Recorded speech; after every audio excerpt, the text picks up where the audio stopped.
우리 구독자분께서 말씀해주신 내용입니다. 안 오른 게 아닙니다. 상당히 오른 상태고 오른 만큼 조정도 오는 거기 때문에 이더리움, 솔라나, 에이다가 좀 시원하게 올라주는 느낌도 있겠지만 리플도 오를 때는 쭉쭉 올라줬었다. 상승 전에 매수했던 평단 좋은 사람들은 편하게 관망하거나 익절을 하시는 거고 늦게 매수한 사람들은 비교적 불안할 수밖에 없다. 관련 뜻으로서 글을 적어주셨는데요.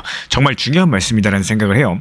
현재 시장의 흐름 자체가 불안한 이유는 비교적 평균 단가가 높은 분들은 당연히 불안하실 거고 평균 단가가 4,000원 이상이신 분들은 불안할 수밖에 없다라고 말씀을 드립니다. XRP 중요 내용과 함께 추가적인 설명 도움 드려보도록 하겠습니다. 오늘 영상에서 짚어드릴 소식은요. 전세계 금융의 심장, 바로 스위프트 얘기입니다. 이 스위프트가 새로운 표준으로 옮겨가고 있다는 뉴스가 나오면서 리플 XRP가 다시 한번 조명을 받고 있는 상황인데요. 근데 여기서 중요한 질문이 있죠. 정말로 스위프트가 XRP를 직접 테스트하고 있는 건지 아니면 시장이 진짜로 그렇게 믿고 싶은 건지 배경부터 차근차근 풀어드려 보도록 하겠습니다. 먼저 스위프트라는 건요. 사실상 전 세계 은행을 이어주는 메시징 네트워크입니다. 쉽게 말씀드려서 나라랑 나라 사이에서 돈이 오고 갈 때 A라는 국가에서 돈을 보냈어, 확인해줘, 이렇게 신호를 주고받는 시스템이겠죠. 그런데 문제는 이 신호가 너무 복잡하고 오래 걸린다는 게 문제인 거고 어떤 경우에는 3일, 또 많게는 5일까지도 소요가 됩니다. 또 수수료는 얼마나 비싸요? 건당 $20, $30가 붙어버리기 때문에 기업 입장에서는 골칫거리일 수밖에 없겠죠. 반대로 리플 XRP는 어떤가요? 평균 4초 안에 거래가 끝이 납니다. 수수료는 또 1센트도 안 되기 때문에 이 차이 자체가 단순한 속도의 문제가 아니라 금융기관의 비용 구조랑 신뢰 체계를 송두리째 바꿀 수 있는 혁신이라는 거예요. 그러다 보니까 스위프트가 블록체인과 디지털 자산을 탐색하는 과정에서 XRP가 언급된 것만으로도 시장이 술렁이는 겁니다. 근데 여기서 꼭 짚고 넘어가야 될 대목이 있어요. 공식적으로 확인된 거는 스위프트가 최근에 체인링크랑 함께 토크나 자산 전송을 테스트했다는 사실인데요. 반면에 XRP가 스위프트의 테스트 환경에 직접 쓰였다는 거는 아직까지 확실하게 공개된 바가 없습니다. 다시 말씀드려서 일부 매체 보도는 있었지만 스위프트나 리플 본사에서 공식적인 확인을 해주지는 않았다는 얘기인 거고 이 부분에 대해서 우리가 조금 더 냉정하게 지켜보셔야 됩니다. 그렇다고 XRP가 의미가 없다라는 건 아니에요. 오히려 또 반대입니다. 리플은 이미 일본의 SBI 같은 금융그룹과 손을 잡고 RLUSD라는 스테이블코인을 내놓으면서 실제 유통을 준비를 하고 있기 때문에 이게 단순한 홍보용 파일럿이 아니라 규제 안에서 실제 사용을 시작하겠다는 의지겠죠. 그리고 이런 실제 사용이야말로 중장기적인 수요를 만들어내는 진짜 힘인 겁니다. 여기서 많은 분들께서 헷갈리시는 게 있는데 스위프트가 테스트한다, 그리고 바로 채택하고 가격이 폭등할 거다, 이런 단순 공식으로 생각을 하십니다. 하지만 금융 인프라라는 거는 그렇게 단순하지가 않다라고 미리 말씀을 드려요. 이게 기술이 좋다고 바로 채택되는 게 아니라 규제랑 정책, 그리고 신뢰, 자금 세탁 방지까지 여러 가지 수많은 조건들이 동시에 맞아 떨어야지만 움직이는 거고 그럼에도 불구하고 지금 상황은 의미심장합니다. 왜냐하면 여러 가지 줄기가 동시에 움직이고 있기 때문인데요. 스위프트가 ISO 2002라는 새로운 표준으로서 옮겨가고 있죠. 그리고 글로벌 금융기관들은 토크나 자산 실험을 가속화하고 있는 상황입니다. 그리고 그와 동시에 리플 같은 경우는 스테이블코인과 실제 유통 파트너십으로서 한 발 더 깊게 들어가고 있는 상황이죠. 다른 줄기들이 한 지점으로서 모이고 있다는 뜻입니다. 그래서 현재 시장에서는 지금의 횡보를 단순한 지루함이 아니라 폭풍 전화로서 읽는 거고 지금은 조용하지만 어떤 계기로든 큰 흐름이 움직일 수 있다는 직감이겠죠. 오늘 우리가 기억하셔야 되는 것은 스위프트가 XRP를 공식적으로 테스트한다는 단편적인 기사가 아니라요. 그 뒤에 있는 더 큰 그림입니다. 전세계 금융 인프라가 ISO 2002라는 새로운 언어로서 전환되는 바로 이 시점, 결국에 XRP의 가치는 단기적인 가격 그래프가 아니라요. 앞으로 이런 구조적인 변화 속에서 어떤 역할을 맡게 되느냐, 여기에 달려있다라고 말씀을 드리고 가격은 충분히 오르락 내리락 할 수 있어요. 하지만 구조적인 변화는 한번 방향성이 정해지면 쉽게 돌아가지가 않습니다. 그래서 지금 중요한 건요. 눈앞에 있는 숫자보다 흐름과 방향성을 읽어낼 줄 아는 눈입니다. XRP의 진짜 이야기는 여기서부터 시작이 될 거예요. 그리고 드디어 홍콩이 움직였습니다. 스테이블코인 법안이 발효가 되면서 언뜻 들으면 그냥 하나의 금융 규제처럼 들릴 수 있겠지만요. 여기서 그 안을 들여다보면 훨씬 더 흥미로운 그림이 숨어 있습니다. 바로 위안화 스테이블코인 가능성이 열렸다라는 거고 이게 단순하게 기술적인 변화가 아니라 미국 달러 패권의 정면으로 도전장을 내민 중국의 첫걸음일 수가 있습니다. 근데 여기서 중요한 질문이 나오죠. 왜 굳이 홍콩일까? 중국 본토도 아닌데 왜 홍콩을 무대로 이런 실험을 시작을 하려는 걸까요? 그리고 과연 이게 진짜 달러 중심의 스테이블코인 시장을 흔들 수가 있을까요? 홍콩 같은 경우는 지금 전 세계 최대의 역외 위안화 허브입니다. 숫자를 보시면 무려 3조 위안, 달러로 환산하면 5천억 달러가 이곳에 쌓여 있는데요. 중국 본토는 잘 아시는 것처럼 암호화폐를 전면적으로 금지하고 있죠. 하지만 홍콩은 달라요. 실험장 역할을 할 수 있는 공간인 거고 그러다 보니까 중국 같은 경우는 본토를 지키면서도 홍콩을 창구 삼아서 제도권에서 위안화 토큰 실험을 해볼 수가 있는 거겠죠. 배경을 조금 더 넓혀보자면요. 지금 스테이블코인 시장의 90% 이상이 달러 패깅 자산입니다. 테더나 USDC 같은 게 전부 달러 기반이다 보니까 이게 중국 입장에서는 이런 구조가 불편할 수밖에 없겠죠. 국제무역, 금융거래의 거의 모든 디지털 흐름이 달러로 묶여버리는 거다 보니까 그래서 홍콩을 통해 가지고 역외 위안화 담보 토큰을 만들어보고 그리고 더 나아가서는 디지털 위안화 그러니까 CBDC랑 연결하고자 하는 큰 그림을 그리고 있는 겁니다. 근데 여기서 또 다른 현실의 벽이 있어요. 많은 분들께서 이제 위안화 스테이블 코인이 나오면은 이게 달러로 곧바로 대체하겠구나 이렇게 생각을 하실 수가 있는데 실제로는 그렇게 단순하지가 않습니다. 중국 같은 경우는 여전히 자본 유출을 극도로 막고 있고요. 금융 시스템에 대한 통제를 절대로 놓치지 않고 있어요. 결국에 위안화 토큰은요. 전 세계가 자유롭게 쓰는 글로벌 화폐라기보다는 특정한 전략적 상황에서만 쓰이는 제한적 도구가 될 가능성이 크겠습니다. 예를 들어가지고 미국 제재를 우회를 한다거나 아니면 1대1로 국가들끼리만 쓰는 이런 방식 같은 거겠죠. 그리고 여기서 중요한 포인트가 있습니다. 이런 것들을 달러로 정면으로 대체하겠다는 시도가 아니라 달러의 벽을 피해갈 수 있는 새로운 루트를 만들려고 한다는 거예요. 그래서 단순하게 달러 대 위안화 싸움이 아니라요. 점점 더 복잡해지는 다극화 금융 질서의 신호탄이라고 보시는 게 맞습니다. 이쯤 되면 구독자분들께서도 느끼실 겁니다. 긴장감이 있죠. 중국이 달러의 도전장을 내밀었다는 그 사실만으로도 국제 금융 질서에 파장이 생긴 거고 하지만 그와 동시에 중국 스스로도 풀지 못하는 모순에 갇혀 있습니다. 통제를 놓지 않으려는 중국 그리고 개방을 요구하는 글로벌 자본들 이런 충돌이 앞으로도 계속 긴장과 갈등을 만들 수밖에 없다는 거예요. 우리 구독자분들께서 눈여겨보셔야 될 지점도 있습니다. 달러랑 위안화가 맞붙게 되면 그 사이를 연결해줄 수 있는 브릿지 자산이 반드시 필요할 거고 바로 이런 구도 속에서 리플 그러니까 XRP 같은 글로벌 결제 인프라 코인의 역할이 다시 주목을 받을 수가 있는 겁니다. 왜냐하면 둘 다 자기 편으로 끌어가려는 싸움이 치열해질수록 중립적인 다리의 가치는 더 커질 수밖에 없기 때문에 홍콩의 스테이블코인 법안은 하나의 금융 규제가 아닙니다. 중국이 달러 패권의 균열을 내고자 하는 첫 번째 실험이자 앞으로 디지털 금융 질서가 어떻게 재편될지를 보여주는 신호탄이라는 거예요. 지금 당장은 달러를 대체하기는 어렵겠지만요. 이런 움직임들이 쌓이면 결국에 국제 결제 인프라의 판도 자체가 달라질 수가 있겠죠. 그렇기 때문에 단순한 법안 하나가 아닙니다. 바로 국제 금융 전쟁이 시작됐다는 신호, 그 첫 번째 장면을 목격을 하고 계신 겁니다. 게다가 지금 미국에서 굉장히 낯선 장면이 펼쳐지고 있죠. 미국 연준이 9월달에 금리를 내릴 거다. 거의 확실하다. 이런 얘기들이 나오고 있는데요. 그런데 바로 그 시점에 대통령이 직접 연준 이사를 해임하고자 하는 시도를 했습니다. 무려 111년 연준 역사상 처음 있는 일인데 그러니까 시장이 술렁일 수밖에 없는 거예요. 그렇다면 우리가 물어야 될 질문은 이겁니다. 이번 사태의 본질은 단순하게 금리를 0.25 내릴까 아니면 0.5 내릴까 이 숫자의 싸움일지 아니면 연준이라는 기관이 과연 정치적인 압력 앞에서 독립성을 끝까지 지켜낼 수가 있을 것인지 그리고 더 근본적인 신뢰의 문제인지 이제부터 시간의 흐름을 따라가 보자면요.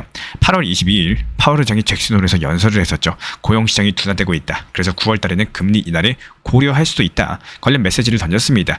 여기에 대해서 시장은 바로 반응을 했던 것뿐이고 드디어 금리 인하되는구나 이런 기대감이 올라가면서 단기 급등을 했었죠.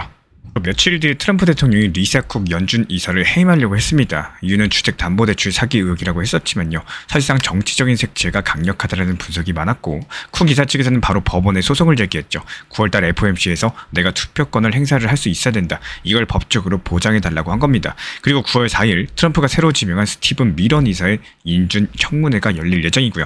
인준이 빠르게 진행되면 9월 회의부터 참여할 수도 있는 거고 다시 말씀드려서 트럼프 측 인사가 늘어나면서 쿡 이사가 빠지게 되면 미국 연준의 내부 구도가 뒤집힐 수도 있다는 얘기입니다. 그 직후인 9월 16일에서 17일 바로 금리 결정이 내려지기 때문에 정치랑 법원 그리고 미국 연준의 정치직들이 불과 몇 주 사이에 한 줄로 연결이 된 거죠.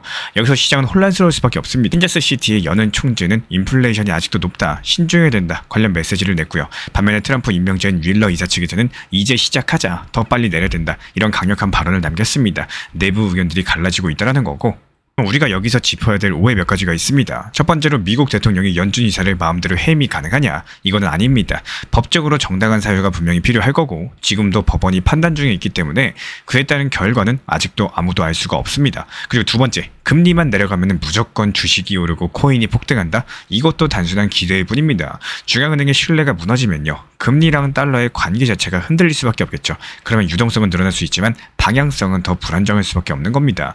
그리고 세 번째, 이번 건은 미국만의 문제다? 이것도 또 그렇지가 않습니다. 연준 같은 경우는 전 세계 달러 시스템의 기준점이기 때문에 독립성의 금이 가면은 전 세계 금융이 흔들릴 수밖에 없는 거고 실제로 유럽 중앙은행 라가르드 총재 측에서도 공개적으로 중앙은행의 정치 개입은 위험하다라고 경고했을 정도인데요. 중요한 건 숫자가 아니에요. 바로 룰, 바로 절차인 겁니다. 금리는 오르기도 하고 내리기도 하겠죠. 하지만 한 번 깨진 신뢰도는 되돌리기가 어렵기 때문에 그래서 시장이 지금 보는 거는 0.25냐 0.5냐가 아니라 미국 연준이 외부 압력 속에서도 합의를 지켜낼 수 있는지 여부겠죠. 결국에 9월달은 단순한 금리 인하 회의가 아닙니다. 연준이라는 제도가 시험대에 올라와 있는 순간이기 때문에 만약에 트럼프 쪽 인사들이 늘어나면서 정책이 정치적으로 기울게 된다면 그 여파는 미국 안에서만 끝나진 않을 겁니다. 주식과 채권 그리고 달러에 의존하는 전 세계 금융질서로 번져나갈 가능성이 있다는 거고, 여기서 우선 중요한 내용 중에 하나는 리플이 안 오른 게 아니다라는 거예요. 조금 쉽게 설명드리자면요. 내가 평균 단가가 높다라고 해서 그 가격을 기준으로 보시는 게 아니라 최근 리플이 얼마나 많은 상승이 나왔었고 앞으로의 추가적인 상승 여력이 있는지, 혹은 이 정도 짧은 시간에 상승이 나왔다면 얼마나 부합권에서 시간이 더 걸릴지, 여기에 대해서 공부해 보려고 하셔야 됩니다. 그리고 아마 최근 시장 리플을 제외하고 이더리움, 솔라나, 에이다 혹은 그 외 알트코인들이 잘 오르는 걸 보셨을 겁니다. 포트폴리오라는 구성을 하려고도 해보셔야 됩니다. 리플에 몰빵 들어가 놓고 왜 리플만 안 오르냐 탓하면서 답답함을 느끼는 이유는 리플이 잘못한 게 냉정한 게 아니라는 겁니다. 이미 리플은 충분히 상승을 했고요. 누군가는 수익 실현을 하는 추세이기 때문에 매도세가 강해졌을 뿐인 거지, 그렇게 나온 매도세의 시장 분위기가 다른 메이저 코인, 알트코인들로 넘어갔을 뿐입니다. 즉 시장의 흐름은 변화했지만 내 포트폴리오는 그저 리플의 몰빵이기 때문에 이런 흐름들을 활용을 하면서 이용하기가 어렵다라는 거예요. 쉽게 생각하면 리플의 메인 비중 그리고 그 외 메이저와 알트코인들 병행을 하시면서 리플이 재미가 없을 때 알트코인 그리고 다른 메이저 코인으로서 순환 매매 시장을 활용하면서 수익을 쌓아나가고, 그리고 여기서 쌓인 수익 혹은 자금으로서 리플이 오히려 내려갔을 때 과감하게 추가 매수할 수 있는 이런 여유와 준비를 마련해 두셔야 됩니다. 하지만 아직도 3년 전, 5년 전, 7년 전 매매 습관으로서 몰빵해놓고 이거 좋으니까 묻어두면 올라가겠지, 이런 몰빵 매매 습관을 내려놓지는 못하고 하지만 원하는 수익과 결과는 높아가지고 좋은 타점의 기회를 여러 번 놓치게 되는 이런 매매를 하고 계시다면요, 당연히 원하는 만큼의 결과값이 나오기가 어렵습니다. 지금은 2015년, 2018년 그리고 2020년이 아닙니다. 그때 당시에는 뭐 하나 찾아보려면은 일일이 다 열어보고 또 일일이 번역을 하고 하나씩 뜯어봐야 됐었지만 지금 2025년 시대가 바뀌었다라고 말씀을 드려요. 5시간 이상 걸려가지고 궁금한 걸 찾아봐야 됐던 시기에서 5분도 안 되는 시간에 챗GPT 같은 것들 활용해가지고 원하는 결과값을 찾을 수 있는 시기입니다. 과거보다는 현재가 어떻게 바뀌고 있는지 여기에 대해서 생각을 해보시면서 활용도 있는 매매 운영해보시기를 추천을 드리겠습니다. 최근에 코인 시장 흐름이 10번 중에 8번, 즉 80% 확률로 일요일에서 월요일 넘어가는 시장은 통계적 약세장이 펼쳐집니다. 게다가 이번에 단기 반등 장세가 나왔었죠. 그렇기 때문에 이에 따른 조정은 필연적이었었고, 실제로 RSI 지표상으로도 과열 구간이 확인돼가지고 종목 수익 실현 이후에 후속 매수 종목 타점 드리지 않았습니다. 현재 시장 모니터링 중에 있는 상황인데 잠깐 눌리는 시장일 뿐이지 대세 상승장은 지속될 것으로 보여요. 그렇기 때문에 현재 시점에서는 수익 실현한 비중 그대로 현금으로 가져가시면서 충분히 눌림을 가졌을 때 그때부터 후속 종목 득점 말씀드릴 예정이고요. 앞으로 XRP에 대해서도 단기 고점 구간인 4,850원 라인에서 매도한 물량들 현금 비중 활용해서 저점에서 담아가실 수 있도록 분할 매수 타점까지도 공지 브리핑 드리고 있습니다. 실제로 이번에 걸어놨었던 분할 매수 가격 정확하게 체결되면서 XRP 고점에서 정리했던 물량들에 대해서 단기 저점에서 모아가고 있는 상황이고요. 이에 따른 단기 목표가 매도 타점 그리고 단기 매수가 분할 매수 타점들을 동시에 드리면서 지속적인 수익을 창출해 나가고 있는 상황입니다. 거대한 XRP 리플 우상향이라는 흐름 안에서 이렇게 상승과 하락 자체가 마치 파도처럼 출렁이고 있는 상황이기 때문에 이런 파도를 활용하셔가지고 고점에선 팔고 나오고 저점에서는 물량 늘려나가고 있습니다. 상승이 시작하기 전에 매수했다가 하락장이 나오기 전에 매도하실 수 있도록 실시간 정보 받아보고 싶으신 분들은 현재 보이시는 번호로서 문자 신청 주시면 입장 도움 드리도록 하겠습니다. 우리 신사 채널 구독과 좋아요 부탁드릴게요. 현재 제가 안내드리고 있는 정보방 입장에 대해서 관심이 있으신 분들이 최근에 많아지셨습니다. 간단하게 한번 설명드려보도록 하겠습니다. 먼저 항상 무슨 일이 있어도 업비트, 빗썸, 현물 매매로서만 안내드리고 있기 때문에 원칙 매매를 잘 활용하시는 것들을 추천을 드려요. 이 세 가지 방으로서 안내를 드리고 있는데요. 첫 번째로 가장 구독자분들께서 관심 있어 하시는 리플 전용방입니다. 리플 전용방에서는 말 그대로 리플에 대해서 집중적으로 단기 고점과 저점 그리고 장기적인 관점에 대한 타점과 리플에 대한 시장 브리핑을 안내드리는 방이고요.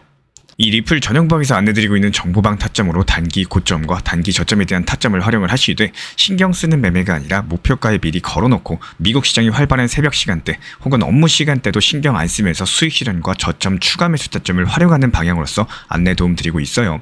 리플에 무조건 장기적으로만 보는 게 아니라 메인 비중은 장기적으로 보유하시되 일부 비중은 단기 고점과 저점을 살려가면서 비중과 수량을 늘려나가고 평균 단가를 낮추는 전략으로서 운영하시는 것들을 항상 추천을 드립니다. 그리고 두 번째로 번째로 단기 타점의 종합방입니다. 리플을 몰빵으로 장기적으로만 보유하다 보면 결국에 시장의 흐름을 놓치게 되기 때문에 적당한 알트코인들을 비중을 활용하시면서 적극적으로 투자 전략으로 살려나가는 게 정말 중요합니다. 예를 들어가지고 좋은 엔진의 리플 코인을 보유했으면은 그 엔진이 잘 활용될 수 있도록 좋은 기름과 엔진 오일의 역할이라고 생각을 하시면 되는 거예요. 안내드리고 있는 단기 타점의 목표 타점, 성향은 말 그대로 단기적으로만 접근하시는 걸 항상 추천을 드리고 있습니다. 간혹 지금 시장이 안 좋은 단기적인 알트코인이 가능하냐 이렇게 생각하시는 분들도 계신데요. 지금 시장에서 단기 타점이 불안하다라고 느끼시거나 알트코인을 공략하는 게 맞나 이렇게 생각하시는 가장 큰 이유 중에 하나는 시장의 테마에 맞는 코인이 아니라 이미 급등이 나왔거나 주목을 받고 있지 못한 코인들을 공략을 하거나 혹은 목표 타점이 비정상적으로 높거나 혹은 순간적으로 움직임이 나올 수 있는 단기 고점의 타점을 찾지 못해서라고 생각을 해요. 결국에 투자 시장은 순환적으로만 흘러가기에 적당한 알트코인들을 비중에 맞춰가지고 병행하면서 여기서 나온 수익들로 리플의 단기 저점 매수의 계획을 통해 가지고 하나의 톱니바퀴처럼 움직이도록 내 포트폴리오를 구성을 할 줄 아셔야 됩니다. 타점은 말 그대로 단기 타점답게 수익 실현하고 나면 사실 그 이후에 더 상승하던 떨어지던 크게 신경 쓸 필요가 없겠죠. 시간 또한 바빠가지고 걱정할 필요가 없는 게 항상 말씀드린 이 목표 타점에 미리 걸어두면은 신경을 쓸 필요가 없다는 점을 반드시 생각을 하셔야 됩니다. 그리고 세 번째로는 종합 브리핑방인데요.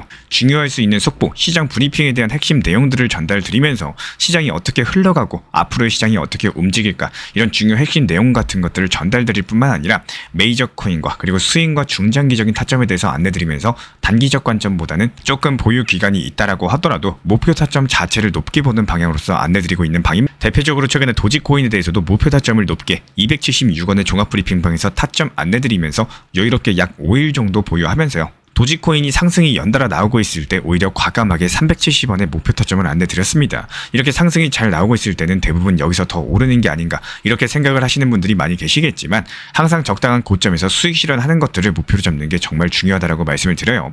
이렇게 세 가지 방 입장 안내드리고 있기 때문에 항상 업비트, 빗썸으로서 현물에 대해서 안내드리고 있습니다. 비중 조절과 원칙 매매를 통해서 일하거나 바쁜 와중에 신경 쓰시는 매매보다는요. 여유롭게 매도 걸어놓고 편하게 신경 안 쓰시면서 제대로 운영하시기를 추천을 드리겠습니다. 리플 XRP 투자에 있어서 이제는 투트랙 전략이 반드시 필요해지고 있습니다. 무턱대고 몰빵하거나 반대로 또 손 놓고 기다리는 시대는 끝났어요. 첫 번째 트랙은 매달 분할 매수하시면서 시장이 빠지든 말든 일정 비중으로서 리플을 꾸준히 모아 나가시는 겁니다. 이거는 시간과 리스크를 분산할 수 있는 가장 효율적인 전략인 거고, 그리고 두 번째 트랙은 남은 현금 비중으로 알트코인 단타로서 굴려나갑니다. 수익이 나면은 그거를 다시 리플에 재투자하시면 되는 거고, 이게 바로 수익을 만드는 순환 매수 전략이 되실 거예요. 그런데 여기서 중요한 거는 단타 하실 때 조심하셔야 되는 거예요. 단타 매매 중독되면 끝장입니다. 이 매매 중독을 절대 조심하셔야 되는 거고, 예를 들어 가지고 시장이 과열인데도 지금 아니면 기회가 없다, 이런 조급한 생각에 RSI 지표가 이미 고점인데도 불안해서 또 들어가고 결국에 수익은커녕 손실만 쌓이게 되실 겁니다. 그래서 저희 채널 차원에서는 한 가지 원칙이 있습니다. 확률이 높은 날만 진입을 하세요. 그리고 시장 전체가 과매도 구간일 때, 비트코인 기준 RSI가 바닥을 찍을 때, 그때 알트코인 중에서 최근 거래량이 급등한 종목이 과매도의 경우 MACD, 볼린저 밴드, 이동평균선과 일목균형표 참고해서 신중하게 매수 진입 타점 들어갑니다. 그리고 그 외에는 아예 매매를 쉬는 날도 반드시 있어야지 진짜 단타인 거고, 그렇다면 이걸 어떻게 구별할 수 있는지 궁금하실 거예요. 여기서 챗 GPT가 등장을 합니다. 저희는 챗 GPT를 단순한 도구로 쓰지 않습니다. GPT한테 오늘 확률 높은 진입 타이밍이냐 이렇게 물어볼 수 있게 맞춤 프롬프트를 사용을 하는데요. 그리고 그 결과에 저의 실전 매매 노하우 30%를 덧붙여가지고 GPT 시그널을 보완합니다. 어떻게 하는지 궁금하신 분들 GPT 검색력과 활용 전략을 이용해가지고 이 두 가지를 한 방에 알려드리고 있습니다. 현재 보이시는 번호로서 리플 단타라고 문자 남겨주세요. 지금 이 영상 보신 분들에게만 오픈합니다. 그냥 GPT 쓰는 법이 아니라 투자로 연결되는 GPT 사용법 지금 바로 알려드리도록 하겠습니다. 제가 안내해드리고 있는 코인 신사 채널 멤버십 전용방에 대해서 짧게 설명드려 보도록 하겠습니다. 리플, 암호화폐 시장에 대한 중요한 이슈, 그리고 브리핑이나 시장의 흐름에 대한 전문적인 분석 내용 설명과 함께 차트상의 기술적 분석, 온체인 지표와 투자 심리에 대한 내용들을 같이 안내 도움 드리고 있고, 가장 중요한 투자 심리를 컨트롤하기 위해서 포트폴리오의 구성에 대한 노하우, 투자 심리 컨트롤에 대한 내용도 같이 안내드리고 있습니다. 코인 신사 스터디 멤버십 가입하신 분들께서는 아래 번호 혹은 신청 링크 통해서 남겨주시면 제가 연락드리고 있고, 안내 설명과 함께 신사 채널 리플 전용 멤버십 방에도 입장 안내 설명드리고 있습니다.